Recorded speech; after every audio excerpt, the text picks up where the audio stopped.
Basarri baten, danak genuen gure eginkizuna txikitatik. Nire amak esatezian, bera, ikastea oso ondo, alperri hemen etxate biliko ikasten, hemen nota onak ez badituzu ateratzen, lanean, bale. Magisteritza ikasi non, eta magisteritza ondoan parvulaio bat zeon, eta han egin ditun 5 urte lanean.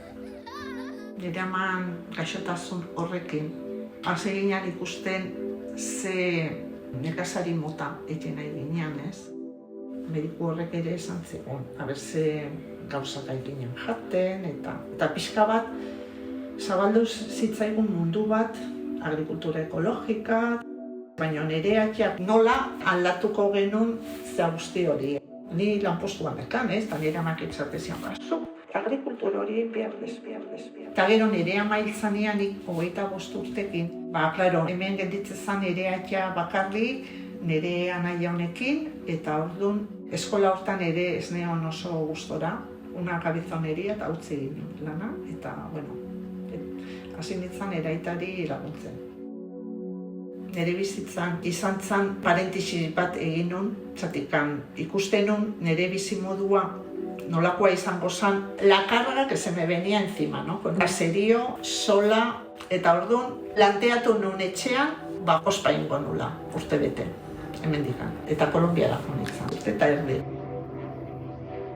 Universitatea jonitzen, pixka bat, pues, a ver, ¿qué es lo que yo estoy haciendo? Agricultura, pues jonitzen a la Facultad de Agronomía. Irakasle bati esan nion, ¿posible desde de oyente? Pues bai. Dana zan agricultura ecológica gaina, nik esaten, pero si esto es lo que yo estaba buscando.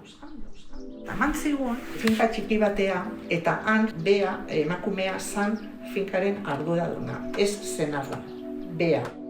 Esan, nik hone etorri nahi dut ikastea. Eta nola irakaslea eta emakumeoi lagunak zian, irakasle horren bitartez, junitzen finka hortan lanean.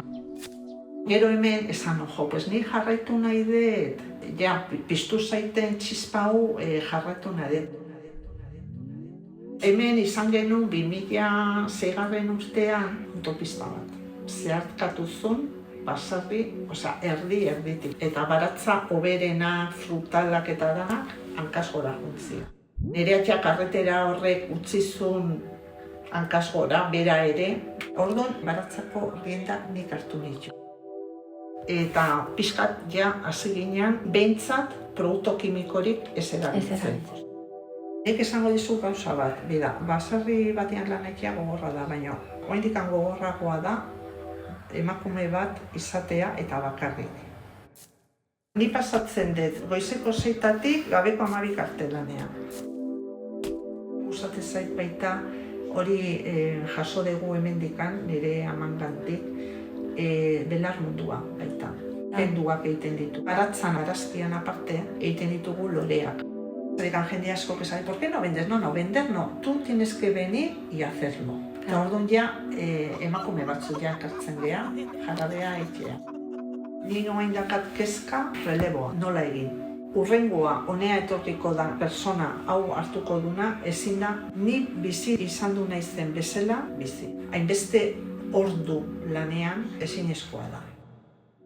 Ni nola sentitzen naizen, beti ikasten. Eta saiatu baita, eso que tenemos aquí que se llama mente, hacerla flexible eta irekia. Lana egin da gero, gustatzen zait asko zinea irakurtzea. Yo me tengo que alimentar no solo de trabajo,